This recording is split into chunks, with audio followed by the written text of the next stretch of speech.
Hello there, it's Matthew Miller here on the Eco podcast. I only got 2 videos to plan for this podcast. I'm going to be going through MP Ardern and Collins face questions after first debate. NZ Herald.co.nz. Yeah, there is the New Zealand Herald there, and I'm going to be going through that. And also, I'm going to go through that Misleads calling freedom rally goers a bewildered and confused conspiracy theorists, but I ain't going to get my reaction on that as well, and I'm going to show about that as well. But I know, but I'll get to it after I go through those videos. So let's just go through the New Zealand Herald first, and let's get to it. Well, man, having to look at that smile, oh, good grief. Well, let's see what they got to say. With the backlighting there. Madison from New South Wales. Madison, how are you?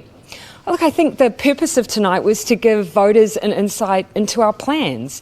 You know, what we'll do to help New Zealand rebuild and recover after COVID-19. And I think that debate provided an opportunity. Really? I don't think so, Ardern. You're there to bring in Agenda 21 and to bring New Zealand to a communist state. That's what's your plan, Ardern. Let's go and see what she's just saying again. With the backlighting there. Madison from New South Wales. Madison, how are you? Look, I think the purpose of tonight was to give voters an insight into our plans. You know, what we'll do to help New Zealand rebuild and recover after COVID-19. And I think that debate provided an opportunity for people to see that. My view is that politics is not a blood sport. It is a chance for people to see what our ambitions are, where we want to take New. Yeah, your ambition is to bring in Agenda 21 to Agenda 2030. That's your ambition, Ardern, and also to bring New Zealand to a communist state. And also to drive farmers off your land, off their land into jam-packed cities. Yeah, because Icy has just started reading through Rosa Corey's Agenda 21 book, though, and I should read more through it as well. Well, let's just get to what she was saying about New Zealand, and I think we had the platform for that tonight. How did you deal with the interaction with Judith Collins? There was a lot of interrupting and a lot of fighting for space. Did you find that personally uncomfortable? Perhaps the fact that, as you say that, I've had to remind myself of the fact that that was as it was happening, because actually in the room in person, it didn't feel that way. It felt like more a contested conversation. So no different, or certainly no worse, in a parliamentary environment. And of course, we're both well attuned to that.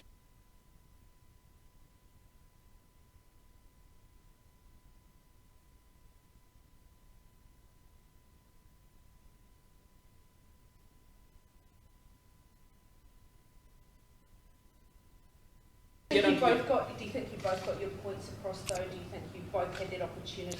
I can only, of course, speak for myself. I absolutely felt like there was that opportunity to get across, our plan for the future, particularly under these circumstances. And I do think that's what voters want these platforms for. They want an opportunity to hear us in long form, and I think we had that opportunity tonight. Did she get under your skin when she was talking about child poverty? You said at one point, I can't stand by and listen to this. Was that frustrating for you to hear? No, I think you will have heard me say that I'm quite passionate about that area, and so I, of course, wanted to give a slightly longer form answer. Look, no. I don't think that you can be in politics and allow other politicians to get under your skin. You just have to use the opportunities you have to share your record and stand proudly on it. And in that area, I absolutely do. Micah. Did you fail to take the gloves off a little bit to get a bit more bold with it? Were you playing it a bit safe, perhaps? No, I think people are probably used to the way that I do politics. And that is that, I want to make sure that it isn't a blood sport, that people have the time to hear from us. I've never done the personal, and I won't. That's not how I do politics, and that's not how I campaign. So I think they just saw the way that I like to operate. I think people want to hear from us, and so we need to use that opportunity to do that. Yeah, Jackson. Do you believe that Judith Collins treats politics and treated tonight's debate as a blood sport? No, not at all. No, that was not at all an assumption about anyone else. I actually thought tonight did give an opportunity for people to hear from us. My view is that's what people want. I know people will be often seeking that entertainment that comes from a bit more argy-bargy, but in this environment right now, this is the time for people to hear what our plans are for the future. Really, man, really, having to see that smile, man, it is like a PR smile. It's so fake and that though. Really, people who worship hurt, they crave for it. That's why they crave it. Can't have enough of that smile. I do smile. God, that's why I worship, because I crave for it. I really crave for it.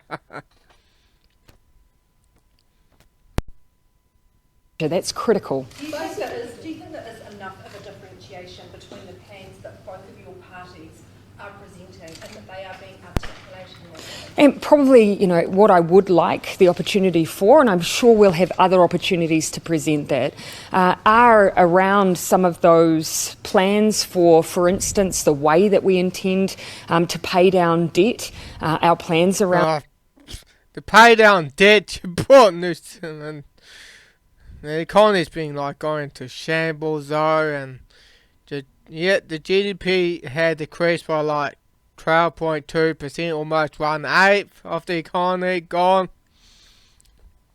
So that means with that 100 billion she borrowed though, man, really, we almost close to 100 GDP or so with our current GDP as it is now.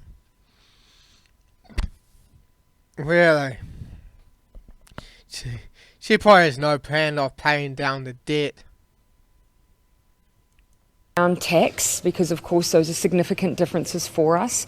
The work that we'll do around investment and whether or not the plan that's been presented from National is sufficient to pay for our services, much needed services. So those are areas that I believe that... Yeah, taxing the hell out of us though. People, the amount of money she's borrowing, man, because they don't know how we're going to pay down that debt. So, man, we got to get her out, though, because that's the thing.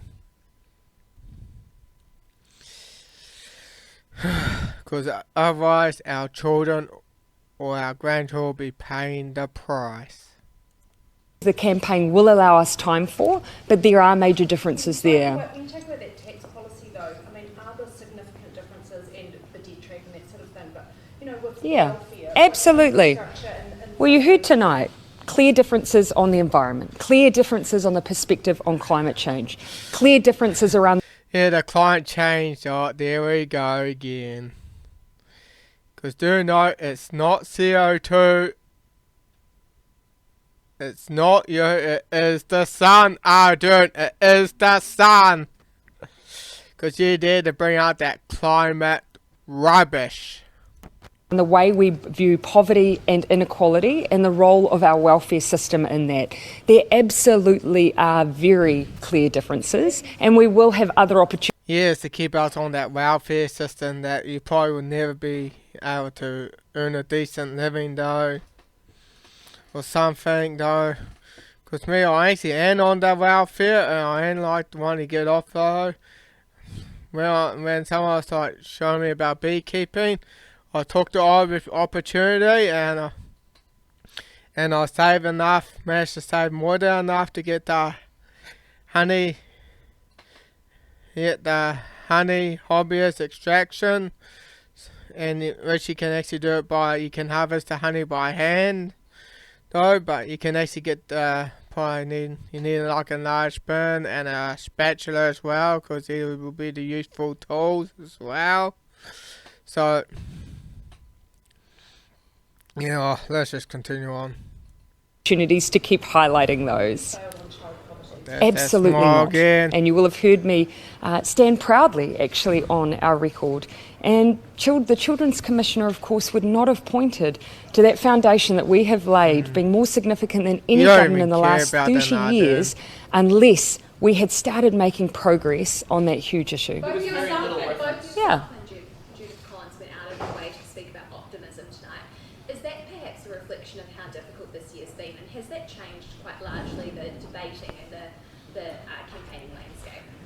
I think actually I've always been someone in politics That's who small. has looked to Can't the stand looking future at it. and the cause for optimism, even in opposition where it's often quite difficult to maintain that optimistic tone. But for me, I genuinely believe there is cause for optimism. Our plans Oh, that smile is really hard to watch this. It really is. For crying out loud. Ugh. Oh, I don't know why you people wander in for another turn though, because I know what happened, because you worship her.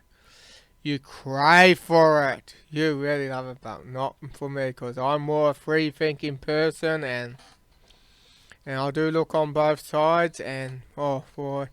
I'm just writing when it gets to do with Colin, what her answers is. Oh, I'd like to know. for the future, despite being in this really challenging time, are an opportunity for us to rebuild in a way that positions New Zealand well for those. But in the way of what the elites have planned to bring in for New Zealand is the Agenda 21 and Agenda 2030. That's her plans, people. Said it by many times.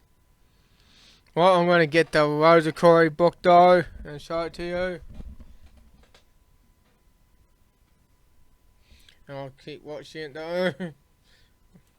Challenges like, for instance, climate change. So there is good cause for that optimism. Of course, we'll need to be back in government in order to deliver on that plan, though. There was very little reference tonight into what was the elephant in the room of the 2017 election, that is Winston Peters. He was out of Parliament in the poll tonight. Would you be glad to see the back of him and his party, given the struggles that you've had in the coalition government? Oh, actually, we're in an election period, and so I fully expect Winston Peters to campaign as he always has. Yet Winston Peters just threw New Zealand under the bus by getting the votes to Ardern back in the previous election.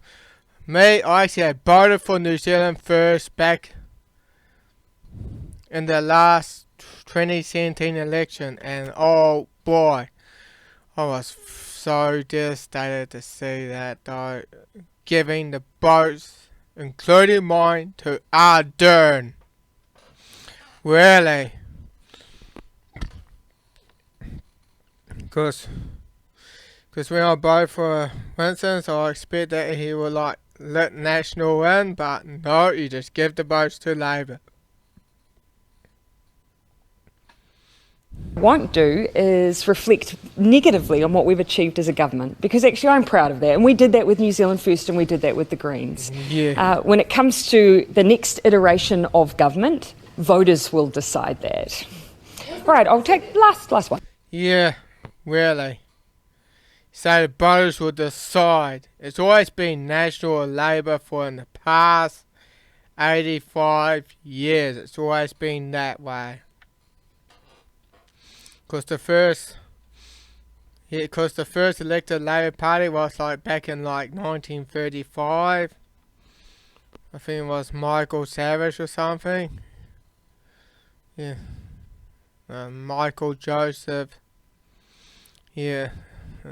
I know her first name was Michael, and can't remember.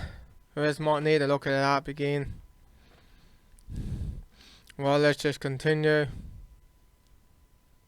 Was there a policy that you really wanted to score a lot of points on the board with tonight that you maybe didn't get as much words in on? I don't think I view these debates in that way. There are certainly more issues that we could discuss in the future, and I think our differences in our fiscal plan, around job creation, around the environment, there's more to discuss there, and I'm sure we'll have that opportunity in the future. All right, thanks everyone. Well, there we go. Now we got Judith Collins. Yeah, Judith Collins. And we're about to hear what her answer is. Gosh, tired of looking at that frickin' smile of Ardern. Oh.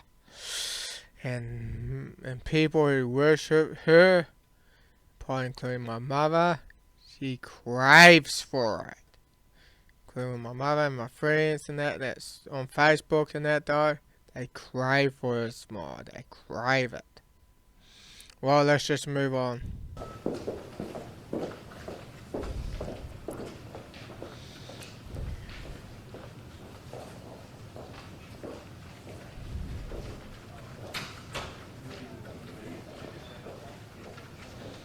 And this, why this is going on. And this is the Agenda 21 there, behind the green mask there, and yeah, from Rosa Corey. Oh, there is Judith Collins. I'm about to get my reaction from her answers. Hi everyone. Judith Collins, Jacinda Ardern said that she didn't want to see a blood sport tonight. Is that the same perception as you have? I actually really enjoyed myself tonight. In fact, I felt like I could do it again. Well, I have to say, I really enjoyed myself, and I just felt that it could have gone for another hour. I really enjoyed it so much. But do you feel that you've got your party's policies? And Oh yeah, I think we've got. your own personality across to New Zealanders the way that you wanted to? Yeah, I feel that came across. Do you spend too much time criticising Labor and not promoting your own policies? Well, I noticed that comment from one of the commentators bed with afterwards. her. Actually, I got out tax cuts, I got out RMA reform, I got out tech policy, cuts. I got out a lot of policy out there. And you know what? It's only an hour and a half. If only it was 2.5, I could have got done any more. You seem to get under her skin quite a lot with your child poverty comments. Why do you think that was? I think because Labor must be embarrassed about it. I mean, we've got 4,100 more children in material hardship before COVID, and food banks, particularly in South Auckland, even worse in terms of the numbers of people having to go to them than in December last year before COVID. I'd say it's a bit of an embarrassment for someone who came to. Yeah, because the economy's in shambles. That's what. That's why people go to the food banks, because they don't learn how to grow their own food. That's what. Politics to end child poverty. Can we just clarify, have you read the welfare export? No, I haven't actually read it, and I said that. Sorry? Isn't that embarrassment? No, it's not. I tell you what would be if I thought that was the answer, because I am focused on getting people into work, growing the economy, and actually I don't want to have to worry about.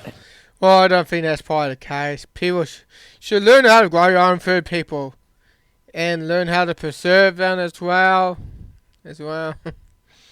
So you have food on your table, and also raise on animals as well.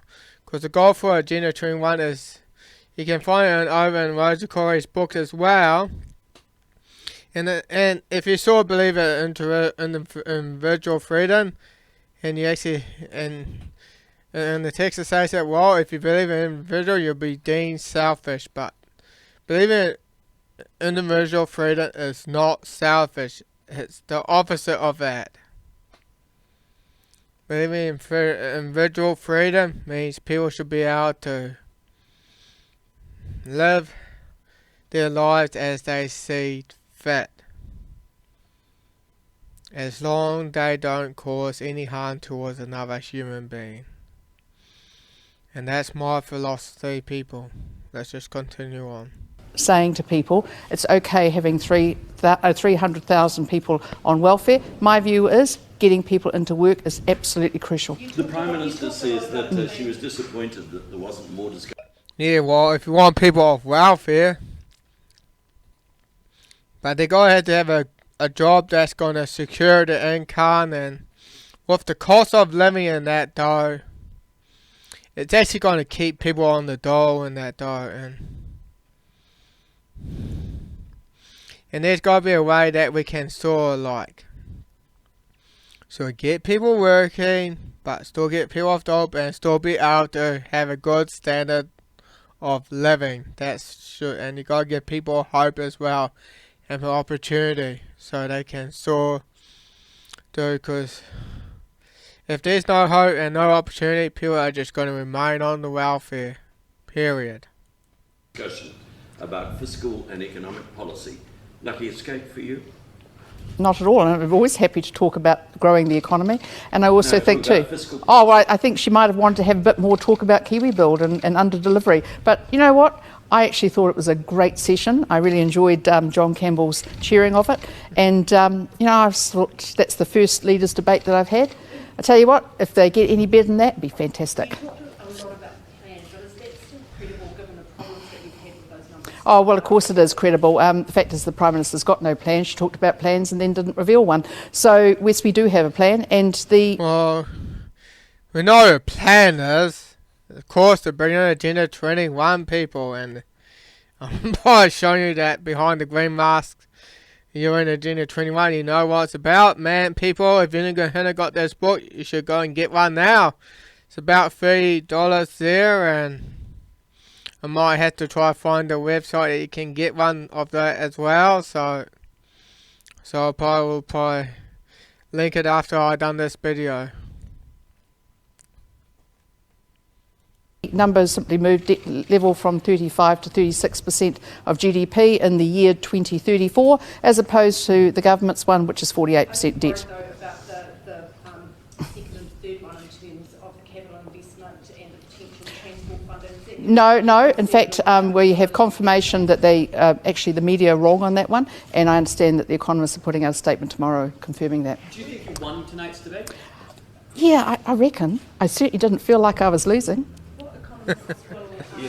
That's why it looks quite I similar think to it'll be out tomorrow, but it's NZIER, I think, are doing it, and that's, we'll wait for their statement. Did you go back to the NZIER? Sorry? You only mentioned the word Kiwi Build and recession once and that. Yeah, I should have said it a bit more, shouldn't I? Do you Yeah. feel like you've picked enough holes in this?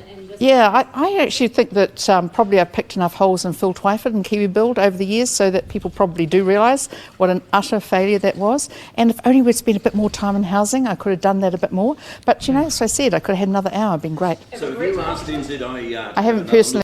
Yeah, the housing is just absolutely... It's just not enough housing being built. Although there's houses being built, but they take a long time to get built. Because when I was moving into a new house almost 5 years ago, people, it took about close to a year to get a house built. For crying out loud. And I had to live in my brother's place for almost close to a year. Crying out loud, housing, trying to take a housing is really, I can't even describe any words, it's just so long. I haven't personally asked them to do anything, so you'd need to ask Paul Goldsmith. Is that because they didn't pick up the initial mistake? I mean, you came out with this, you said it was costed and cheap. Yeah. And there was a big error. So NZIER had to go back and... It's basically an accounting error, and the thing is that there is a plan, and that is great. Are there more errors? Not that I'm aware of. What and plan? I think we'll leave it to the economists to look at it and to tell you themselves. Bring us into jam-packed cities. I think for my passion for our country and my positive view about what we can do with the economy, I'm not going to sit back and say it's all too hard and we can't talk about getting people into work and how we can do it.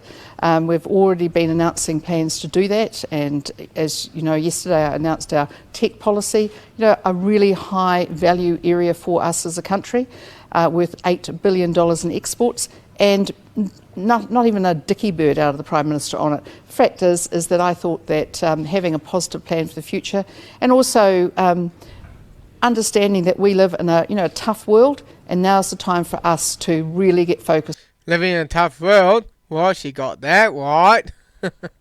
We are in a tough world.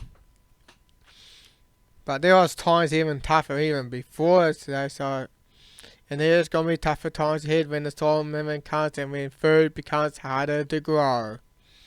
I don't think she's got any plans for that, because they probably never looked into the soil amendment, never looked into the sun, how the sun behaves as well, and how climate change actually works, effects from the sun. It's the sun Not CO2, not human, it's the sun. Just on growing that economy. And you've been a very strong advocate for small business. Yes. Does that come at the expense of... She doesn't care about small businesses. In some cases, like there was a minimum wage. Same for National, they always like to sell the And you put economy too much out, emphasis on that, and I'm very and Labor but likes does to that bring go it to the down. Do you know- expense of other parts of Do you know, I've been in small business for much of my adult life, not all of it, but much of it. And I know that What's small business? well, 2 restaurants and a law firm. Okay. Yeah. You should read my book, then you'd know. Wouldn't ask silly questions like that. So yeah, and what I know is this: is that there are some small business owners, and I've acted for a lot as well when I was a lawyer, practicing as a lawyer, I should say, because I still am, who actually are getting less than the minimum wage, and they're getting nothing at the moment. They can't pay their rent. They're paying their wages just to keep their staff employed and to keep some business coming through the door. But when you've got cafe owners turning around, Well, people who can't pay rent, right, she got that right. Unless she's covering some topics as a real issue. But it doesn't mean we can trust her. So we gotta always be skeptical of every politician. Even for Billy T. Kakika or any person that you're voting for, you gotta be skeptical of him. Can't just put your blind trust into it though. Let's just get to it right now. saying that they sold $10 worth of food or coffee today, that tells you there's something really wrong, and we do need to actually understand that small business owners cannot continue to pay for the promises of Jacinda Ardern. I understand, and I'm not downplaying the importance either to small business in New Zealand. I'm just saying politically whether your focus comes potentially at the expense of, for example, a low wage economy. Well, I think it's really important to understand this, that if we don't back small businesses, they close. And that means it's not a low wage, it's a no wage. And that's the real problem that the Labor government has, is that they don't seem to understand that there is not there's not some sort of magic path through for small business. It's hard, it's tough, and actually you've got to be watching every single cent. And I've just had so many small businesses contact me and tell me how hard they're finding it, and they just said all these announcements, promises from Labor, as soon as their leases are up, they're out of there. What's your reaction to the One News Ardern and Collions? Oh, well, I thought, so the poll tonight. Oh, I actually thought, well, it's game on. It's a challenge. I love a fight, and I think you saw it. Do you need to fight harder to lift that kind of... I think you're just going to see some good news coming through. The undecided vote, It's pretty big, 14%, yeah. crucial for you. I think undecided vote is always crucial to every election. We've seen it change things very quickly, particularly in those last 2 weeks of an election. But I also know this, is that there'll be some people looking tonight and they'll be coming back to National, I think. I hope so. You seem to get a little emotional when you mentioned... They're going to go for the advanced New Zealand. Were you on the verge of tears there, and is that part of... Because people are fed off the National and Labor. Look, I'm not actually an actress, so I just tell you what I think. And the fact is that when people look at me and they think that I don't know anything about poverty, oh yes I do. What? Is that so? I'd say actually because yes I do, as every other MP does, and of course the Prime Minister lives in Premier House, so she doesn't have to claim one. Yes, it's absolutely within the rules. And the thing is that my main house, of course, and where I really live with my family, is in Auckland. Although I have to say, through the lockdown, I've spent a lot more time in Wellington. Thanks for asking. Yes, I absolutely am, because I know the rules. Thank you. Thank you. Well, that's all for now. Well, here's my reaction to Jacinda Ardern and Judith Collins. Well, Judith Collins was more so I was just like laughing. Because they're laughable. It's laughable. They probably don't even know what they're talking about as well. They probably don't have any solutions as well. And probably for me, never do I. I don't have all the answers, people. You have to come up with your own conclusion. And also, let's do your own research. And also, I got another video from ZB. And yeah, and says that he's calling the Freedom Go Bewildered, Confused, and Conspiracy Theorists. Well, I'm going to get my reaction on that.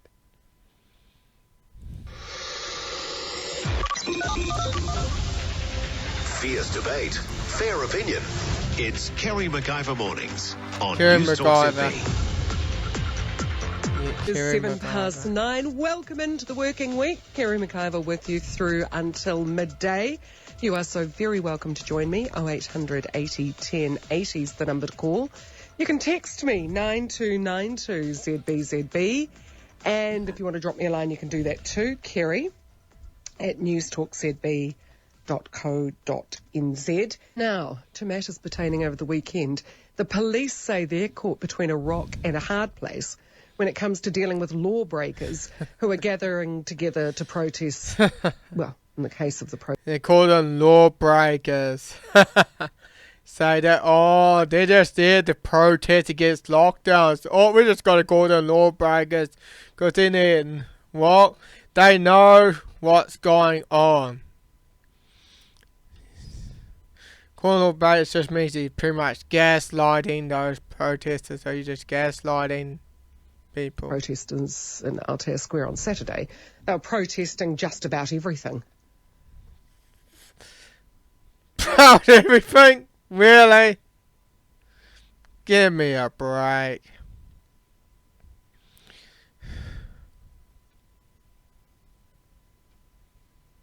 Yeah, I'll be going through those questions shortly.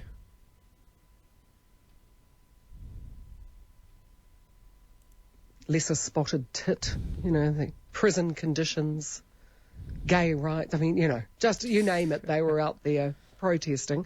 Ostensibly it was against the lockdown restrictions, but there were also placards protesting the presence of 5G, the fact that Bill Gates exists. You know the drill. Of course Bill Gates exists at 5G, because it's not healthy and there hadn't been any tests done yet. Gathering together of the bewildered and the confused and the fearful and the conspiracy theorists. Jamie Lee Ross and Billy Te Kahia were the main rabble rousers, trying to capitalise on fear and discontent to become... People, can you believe in that shit? You heard what they said? Let's go back a bit. The bewildered and the confused and the fearful and the conspiracy theorists. Jamie Lee Ross and Billy Te Kahia were the main rabble rousers, trying to capitalise on fear and discontent to become politically relevant. People, can you believe it? And she heard what their sexy said? Really? You can no wonder why they're getting so many downvotes. Despite the fact that the gathering was unlawful under level 2.5 restrictions. Unlawful? You heard what... Remember the Black Lives Matter over the 1st of June? That was level 2 back then as well. And the thing is, the police didn't even stop them as well. And I heard when I watched Terror Pines, I heard they were even advertised on television about the Black Lives Matter movement, the protests over in Auckland. Man, really? So they seem to be fine with the Black Lives Matter, but with the Freedom Goers, no. Just as in the case of the evangelical church group, who broke the rules under level 3 by gathering together to worship. Again, in this case, the police have taken a soft... I'm not a believer in Jesus Christ or Christianity, but if you believe in Jesus Christ or Muhammad or even a Buddhist or something, or a Hindu or something, you should be free to worship what you choose.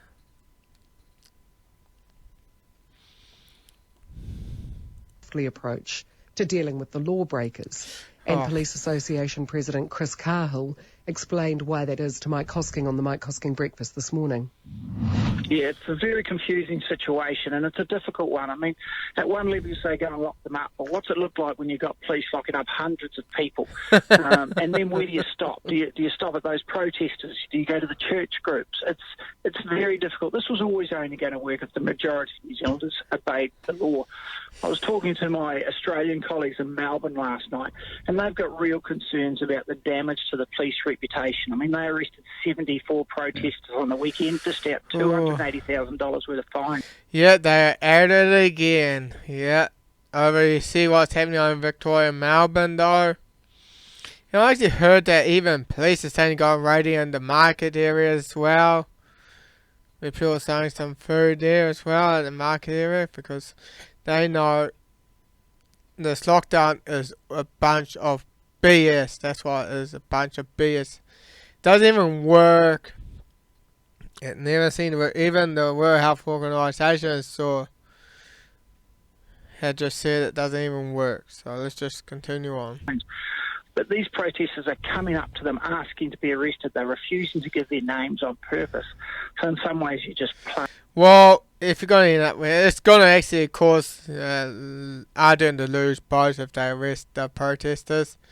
It's going to actually, it's just, because when you actually arrest them, it's just going to make people to remain on this. Yeah, they're not going to vote for Labour and National. It's just, arresting them doesn't actually do it. You're actually pretty much reinforcing their behaviour. Into the attention they want. It's a very tricky situation. That was Police Association President Chris Cahill explaining why the police didn't swoop in and arrest those gathering unlawfully in Aotea Square on Saturday. As the because it's going to waits with bated breath to find out make the police look bad. That's why. We can do without these types of gatherings.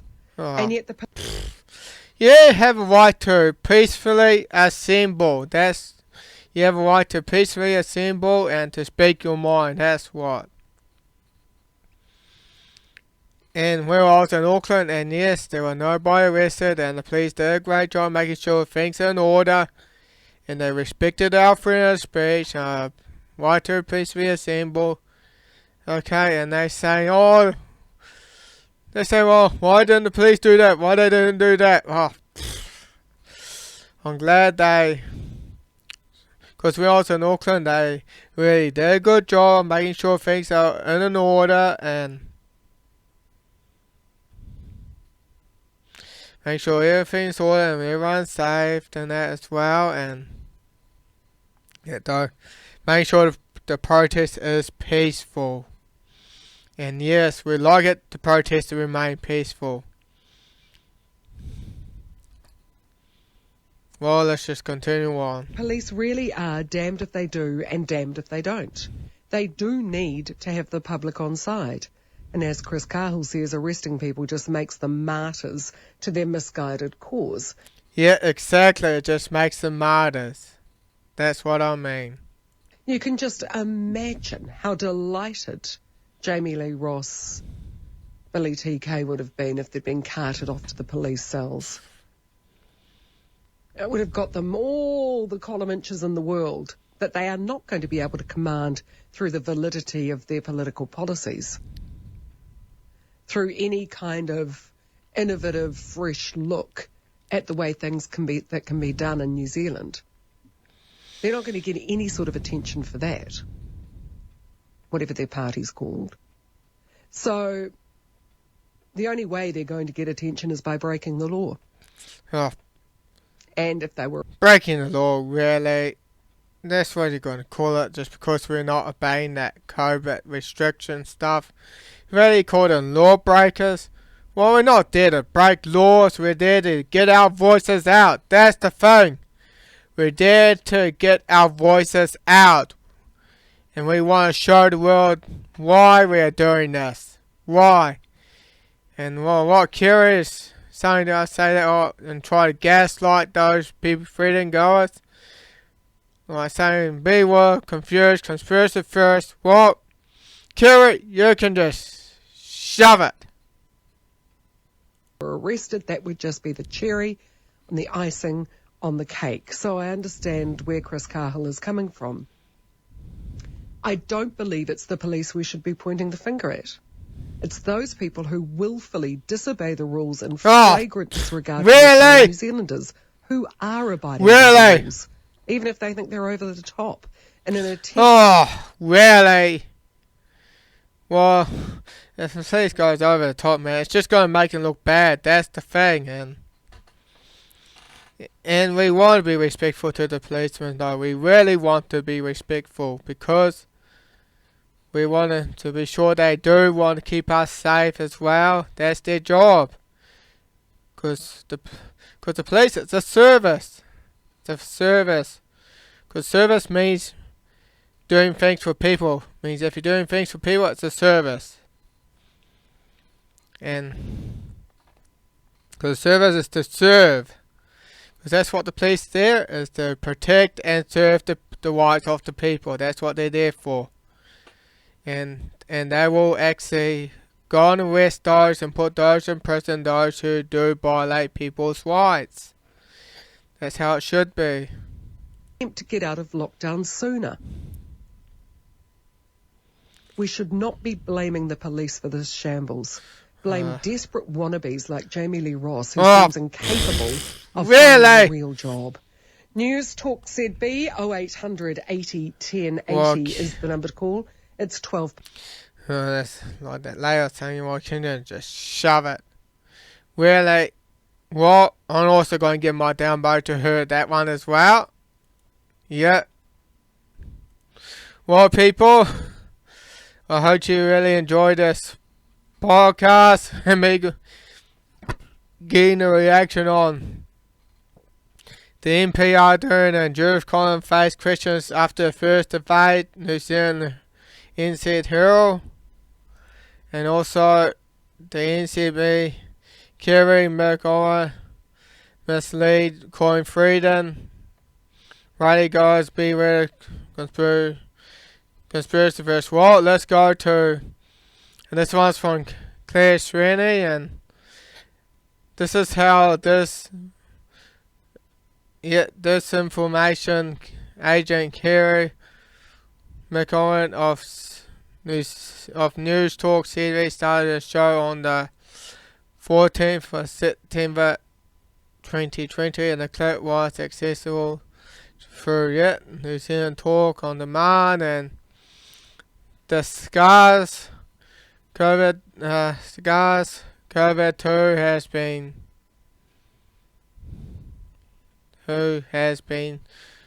has not been proven through and scars have not been proven to transmissible between sick humans and healthy humans.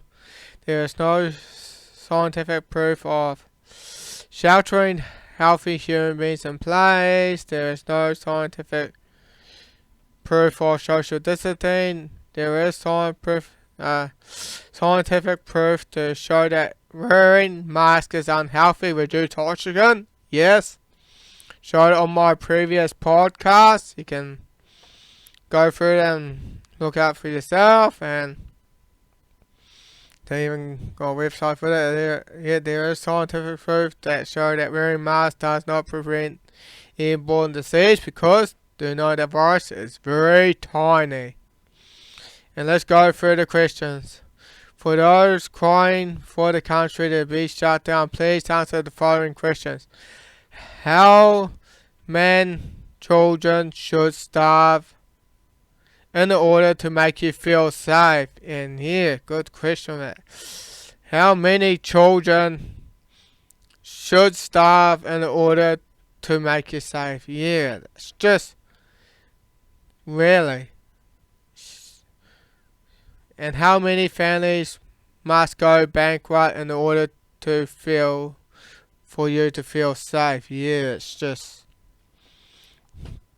How many businesses owners should lose everything they have worked in order to make you feel safe? Really. How many people to lose their job, their health insurance, their life saving to make you feel safe?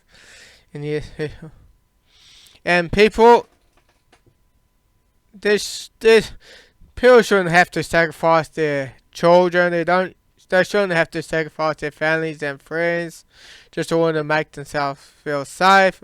They shouldn't have to sacrifice their businesses as well, or their jobs, their health insurance as well. It's just ridiculous. It just really is, and it's just all I got. And this is all I got to really say for now. And I might go through the comments as well. And this is all I got to say for now. It's McIvor, sign off, over and out.